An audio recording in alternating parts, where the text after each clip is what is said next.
Hello friends, mother cook চ্যানেলে সবাইকে স্বাগত। আজকে আমার রেসিপি সুজি আপ্পাম।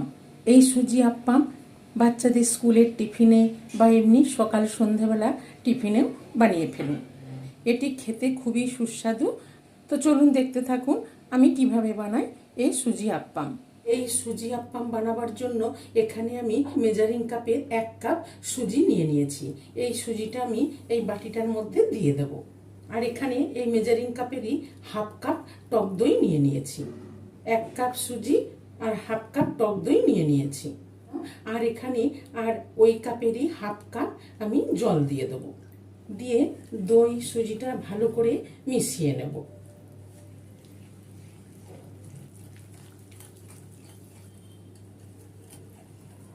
সুজি আর দই ভালো করে মিশিয়ে নিলাম। এবার ঢাকনা দিয়ে ঢেকে রেখে দেবো। সুজিটা ফুলে যাবার জন্য 30 মিনিট ঢেকে রেখে দিলাম। 30 মিনিট পর ঢাকাটা খুলে দেখে নেব।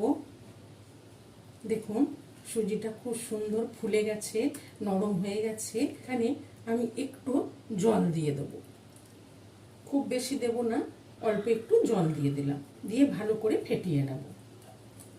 একটু জল দিয়ে ভালো করে মিশিয়ে নিলাম। এবার আমি কিছু সবজি অ্যাড করব, তো আমি একটু ভেজে নেব। এবার দেখুন গ্যাসে একটা ফ্রাই প্যান চাপিয়ে আমি 2 চামচ মতো রিফাইন্ড অয়েল দিয়ে দেবো। তেলটাকে গরম করে নিয়েছি। এবার এখানে 1/2 চামচ সর্ষে নিয়েছি, এই সর্ষেটা একটু দিয়ে দিলাম। আর এখানে 1/4 চামচ হিং নিয়েছি, হিংটা একটু দিয়ে দিলাম। সর্ষেটা আর হিংটা একটু ভেজে নেবার পর এখানে আমি পেঁয়াজটা দিয়ে দিলাম। আর একটু কাঁচা লঙ্কা কুচনো দিয়ে দিলাম। কাঁচা লঙ্কা কুচনো আমি একটু বেশিই দিলাম, 5-6টা কাঁচা লঙ্কা কুচি করে দিয়ে দিলাম। এখানে আমি একটা বড় সাইজের পেঁয়াজ কুচিয়ে দিয়েছি। এখানে নিয়ে নিয়েছি দেখুন একটা মিডিয়াম সাইজের গাজর, খুব ছোট্ট করে কেটে রেখেছি, এই গাজরটাকেও দিয়ে দিলাম। আপনারা চাইলে এখানে আরও সবজি অ্যাড করতে পারেন, বিনস, ক্যাপসিকাম, তবে আমি পেঁয়াজ আর গাজরই দিলাম। দিয়ে একটু ভেজে নেব।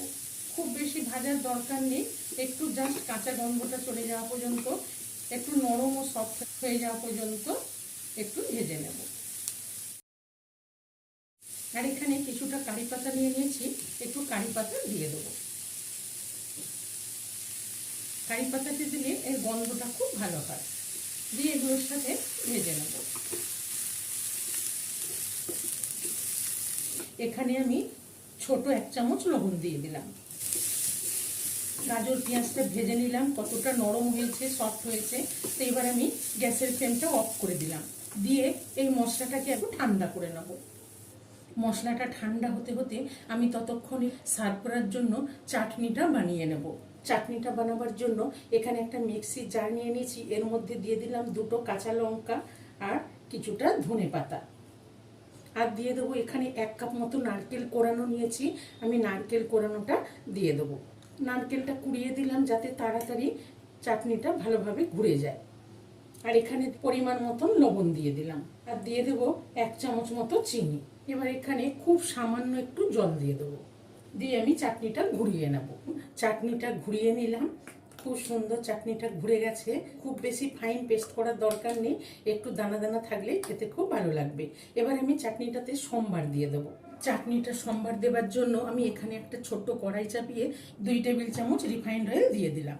আর এখানে নিয়েছি দেখুন 2টো শুকনো লঙ্কা হাফ করে নিয়েছি, আর 1 চামচ সর্ষে নিয়েছি, এটা দিয়ে দিলাম। দিয়ে একটু ভেজে নেব। আর এখানে নিয়েছি কারি পাতা, এই কারি পাতাটা দিয়ে দিলাম। ফোড়নটা খুব সুন্দর করে ভেজে নিলাম। এবার চাটনির মধ্যে দিয়ে দেবো। চাটনিটা আমি একটা বাটিতে নিয়ে নিয়েছি, লবণ মিষ্টি সব ঠিক আছে। আর এখানে আমি লেবু নিয়ে নিয়েছি, লেবুর রস দিয়ে দেবো। পরিমাণ মতন টেস্ট অনুসারে লেবুর রস দিয়ে দিলাম। দিয়ে লেবুর রসটা ভালো করে মিশিয়ে নেব। লেবুর রসটা ভালো করে মিশিয়ে নিলাম। এবার এখানে আমি যে ফোড়নটা নিয়েছি, ফোড়নটা দিয়ে দেবো। দিয়ে দেখুন একটু মিশিয়ে নেব। চাটনি রেডি। এবার আমি আপ্পামের ব্যাটারটা রেডি করে নেব। সবজির মধ্যে অল্প একটু লবণ দিয়েছিলাম, আর এখানে আমি সুজির মধ্যে অল্প একটু লবণ দিয়ে দিলাম। দিয়ে ভালো করে মিশিয়ে নেব। লবণটা ভালো করে মিশিয়ে নিলাম। এবার এখানে ভেজে রাখা মশলাটা যে ঠান্ডা করে নিয়েছি এই সবজিগুলো দিয়ে দেবো। আর এখানে কিছুটা ধনেপাতা কুচনো নিয়েছি, ধনেপাতা কুচনোটা দিয়ে দিলাম। দিয়ে সবগুলোকে ভালো করে নেড়ে মিশিয়ে নেব।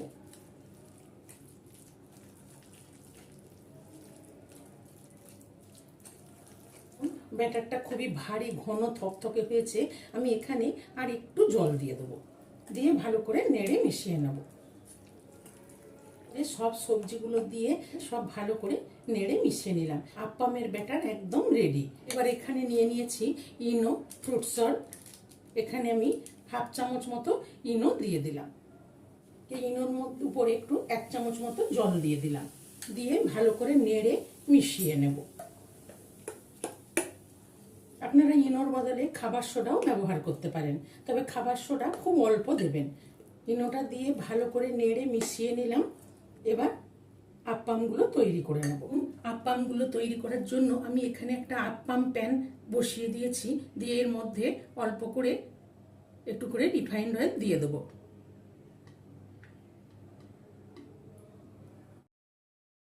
এবার এখান থেকে 1 চামচ করে নিয়ে আমি দিয়ে দেবো। খুব বেশি ভরে দেব না, বাটিগুলো যতটা বড় সেই অনুযায়ী দিয়ে দেবো।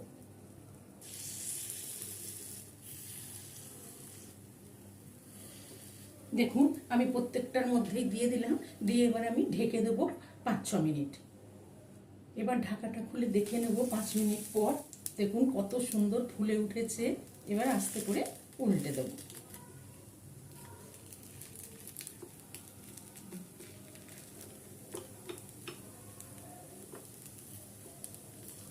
সব আপ্পামগুলো উল্টে দিলাম। এবার আমি উপর থেকে আর একটু করে তেল দিয়ে দেবো।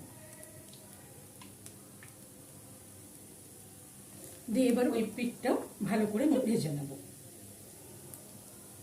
দেখুন এই পিঠটাও ভালো করে ভেজে নিলাম। সবগুলো খুব সুন্দর করে ভাজা হয়ে গেছে। দেখুন খুব অল্প তেলে খুব সুন্দর মচমচে করে ফুলা ফুলা আপ্পাম তৈরি হয়ে গেল। এবার এইগুলোকে উঠিয়ে নেব।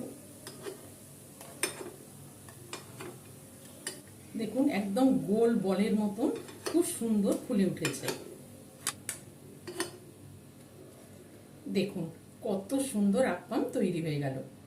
এবার সবগুলোর মধ্যে একটু করে তেল দিয়ে দেব। তেলটা দিয়ে আমি আবার এর মধ্যে বাকি ব্যাটারটা আগের মতন করে সবগুলো আমি আবার দিয়ে দেব।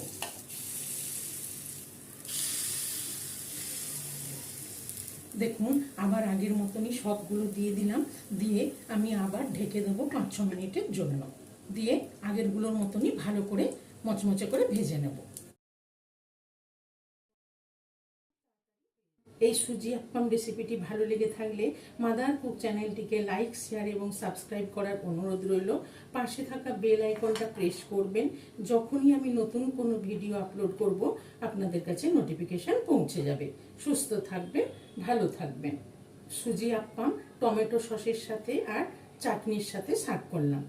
আর এটি গরম গরম সার্ভ করুন।